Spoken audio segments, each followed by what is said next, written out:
Hello, Steve Watts 89. Well, we're up to the third episode of Picard. Now, I did notice a difference in the writing this episode, and I had a bit of a look.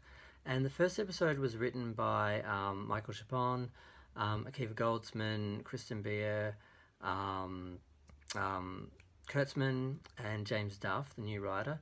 That would kind of explain why it was a bit of a mess. The second episode was written by Goldsman and Chabon, which is why it wasn't great because Goldsman is awful.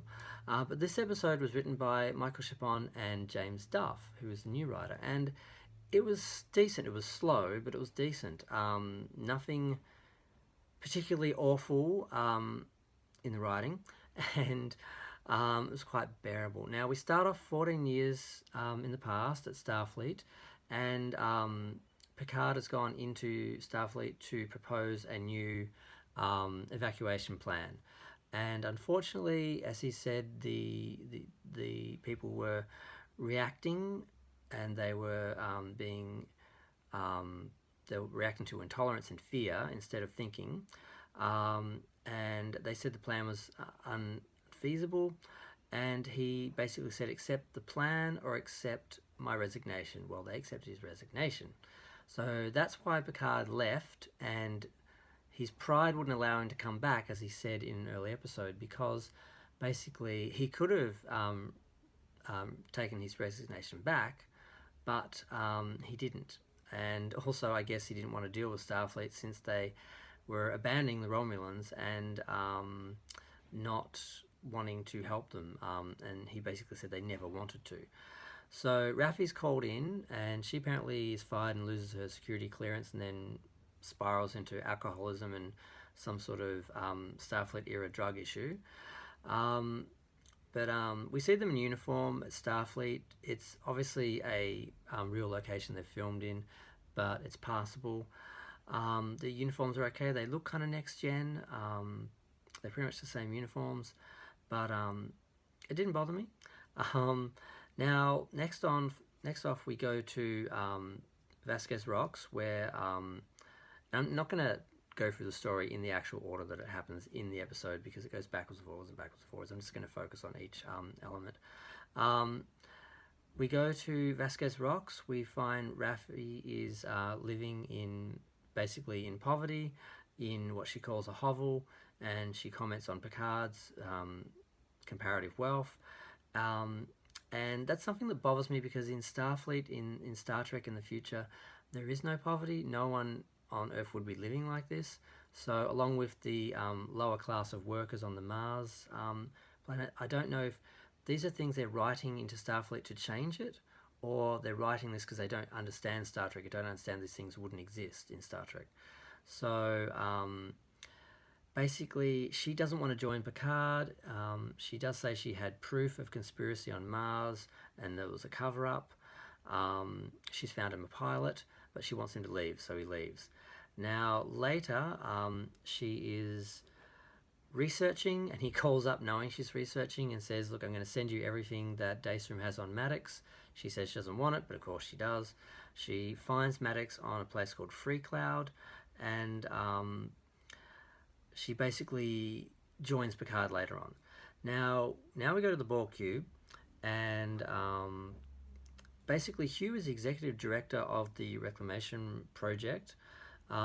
He feels the Borgs are being exploited or housed as a threat. The Romulans are basically the only ones who have them. I guess Starfleet and everyone turned on them, abandoned them. Now, there is a writer of Romulan myths called, I think, Rhonda or Rhonda. I'm not sure what her name is. I couldn't find it anywhere. And he wants Soji to speak to her. And her ship was the last ship to be assimilated by that Borg cube, and after that something happened and the submatrix collapsed. Now, she goes in to speak to her because apparently all the Romulans who are assimilated have mental problems, and they are the disordered. And there's lots of little things that they talk about. They talk about she's playing cards and Sonji has a lot of knowledge that she wasn't aware of that she had. She knows that the Romulans have false doors on their houses and just all this stuff. She's talking to her in her language. She asks her to sit down. She states she hates the word mythology, that Romulans have no word for mythology, that she considers it news, and that Sonji wanted to help them to create some sort of collective myth or idea that's current, so that they could deal with their assimilation better. And where am I with that? There's nothing else to that yet. Basically, she just keeps talking about that. She doesn't really get anywhere with her. Sorry, I've written a lot of notes. And basically, she freaks out. She tries to kill herself. Sonji stops her. And during that, she says that, she asks, which one is she? She says she's seen her tomorrow. She's seen her in the future. And that she is one of two. And she says, which one are you? The one who dies or the one who destroys? And she calls her the destroyer. And that comes in later on. Now, Picard, basically that just ends with that point where they stop her from killing herself, and one of the guards is sort of chastised for letting her get the weapon and that. Now we go to the vineyard, and Picard is sort of thinking about the not fitting in there, that he never really fit in. Like, he's sort of thinking about the harvest, but sort of he knows he's going to miss everything, but he also never felt at home there. I guess he felt like he had to stay there. He didn't really want to be there. Now, Picard beams up to the ship, Captain Rio's ship. He's smoking, which also, of course, bothers me because no one would smoke in Starfleet, in Star Trek. Like, no one would be addicted to those sort of drugs, and those drugs wouldn't be available, blah, blah, blah. Everyone who knows Starfleet, well, Star Trek, I keep saying Starfleet instead of Star Trek. Star Trek knows that these sort of issues don't exist in the future.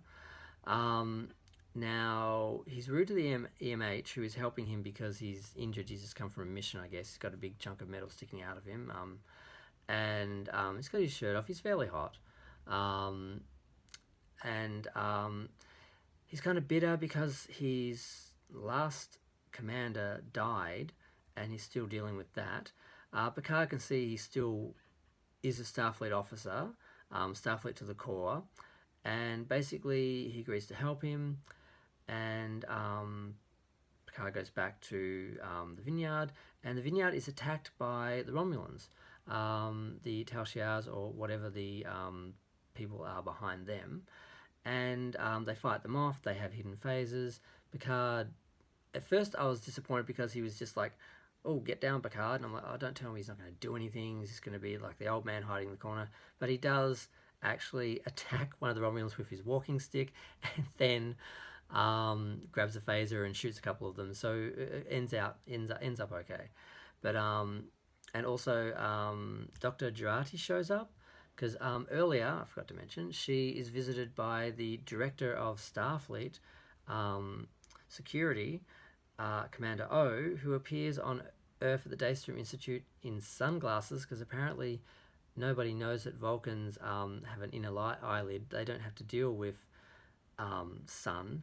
Basically, they grew up on a planet with strong sun, a desert planet, and they're not really bothered by the sun. They wouldn't certainly wouldn't be bothered by Earth, sun, and would not be wearing sunglasses. So I don't know if they're just trying to make her look intimidating, or if they just don't know Star Trek and haven't seen Operation Annihilate.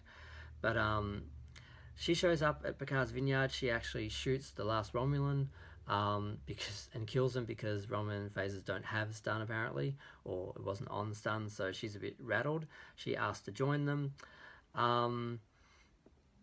Now, they they kill a couple, I think there's 4 of them. They kill 2 of the Romulans, and they tie 2 of them up and try and question them. Of course, they're not going to be questioned.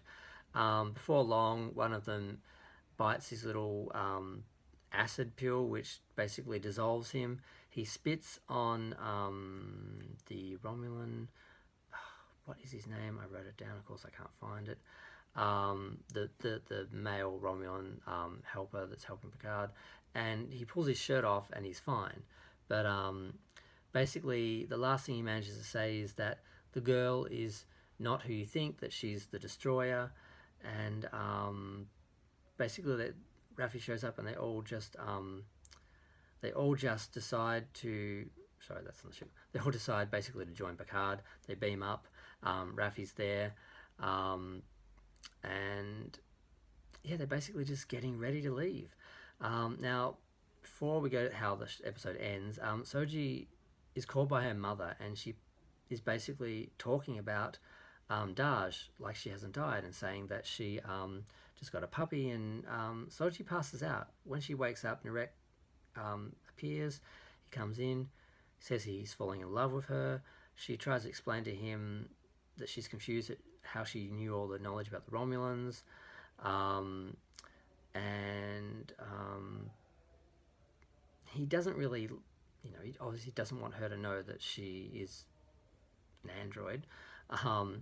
And he meets up with his sister later, who's now back to looking like a Romulan, and he confirms to her that she doesn't know who she is, doesn't know what she is, and she says that's probably best for now, and sends him off. And they do have a bit of an incestuous closeness, which is a bit creepy. Whether they're just trying to make the Romulans creepy, or whether they're trying to do some sort of Game of Thrones thing, I don't know. But they got a bit close for comfort for me. And then we go back to Picard and everyone up on the ship. And like I said, Raffi's there. And they all decide to go to Free Cloud. And that's really it. Basically, there's a moment where the Starfleet themes are played and Picard says engage, and they go off into space at warp, and it almost made me feel sentimental, but I sort of rejected it because they're not Starfleet, so having Starfleet themes playing when they go off on a mission, it sort of doesn't work because it's not really Starfleet, it's not really Star Trek, it's more Star Trek Renegades, the fan film that was put together, which had a ragtag group of renegades joining together on a non-Starfleet ship, which looks a little similar. The creative team here seemed to have just stolen all the ideas that were, or taken from all the ideas that were given as proposals for Starfleet series, and put them all together and just tossed them into Discovery Season 3 and Picard, because it's all there. But overall, it wasn't difficult to watch. It was a bit slow, but it seemed to run a lot smoother. So, but I'm still bothered by the overall idea that this is not the canon Star Trek, and that Starfleet is going to potentially collapse. But at least, again, it's from the inside, but it's from conspiracy, not from humanity basically just not being able to maintain Starfleet, so it's a bit different. But I'm going to go. I got low battery. I thought my camera switched off, but it's just low battery. But yeah, I'm going to go. Thank you for watching up to this point. Feel free to share, comment, like. Comments are good. Any opinions anyone has on the show. It's interesting to hear other people's opinions. I'm going to go watch a bunch of videos on the show, and maybe do another video on some other elements of Picard in general that are sort of shaping up over the episodes. With an ongoing story, it's hard to really get a clear picture on some elements because they're unfolding over multiple episodes. So there's some things I want to look at, but I'm not quite ready. But I'm going to listen to some other videos, and I guess I'll see you guys in the next video. Thanks, bye.